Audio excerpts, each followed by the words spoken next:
रात का समय था। एक बस सुनसान रास्ते से गुजर रही थी।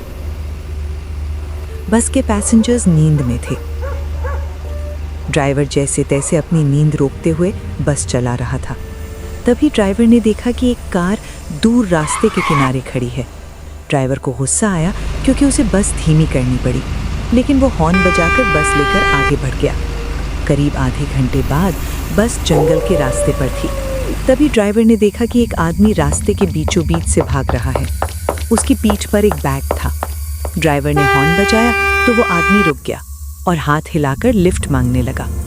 ड्राइवर ने बस रोक दी और दरवाज़ा खोला। अरे जल्दी जल्दी भगाओ गाड़ी, रोको मत, भगाओ वरना वो आ जाएगी, वो सब लोगों को मार डालेगी, जल्दी चलो यहाँ से।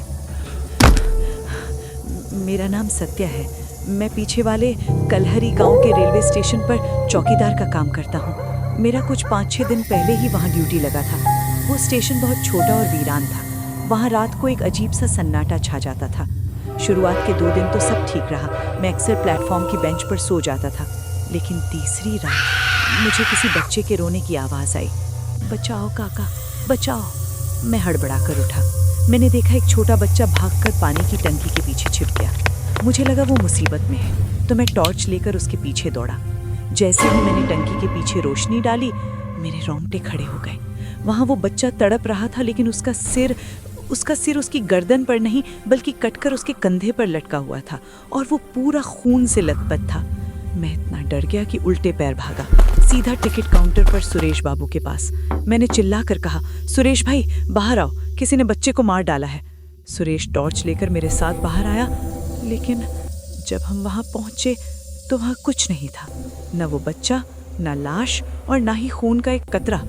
जमीन एकदम साफ थी।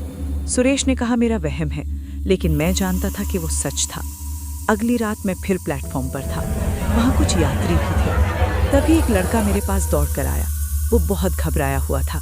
उसने दूर एक बेंच की तरफ इशारा किया। वो मुझसे बोला, साहब वहाँ देखिए, उस बेंच पर कोई चादर ओढ़कर बहुत जोर जोर से रो रहा है। मैं उस बेंच के पास गया। वाकई चादर के अंदर से रोने की आवाज़ आ रही थी। मुझे छोड़ दो। उस लड़के ने मुझे इशारा किया कि चादर हटाओ। मेरे हाथ कांप रहे थे, पर मैंने हिम्मत करके चादर खींची। हे भगवान, वहाँ एक बूढ़े आदमी का शरीर था, लेकिन उसका भी सिर गायब था।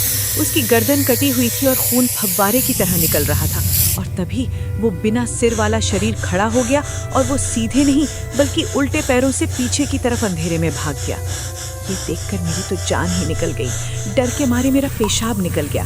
मैं बस चिल्लाया, भूत भूत। मैं पागलों की तरह फिर से सुरेश के पास भागा। सुरेश झुंझलाते हुए बाहर आया। उसने बेंच पर टॉर्च मारी तो वहाँ फिर से कुछ नहीं था।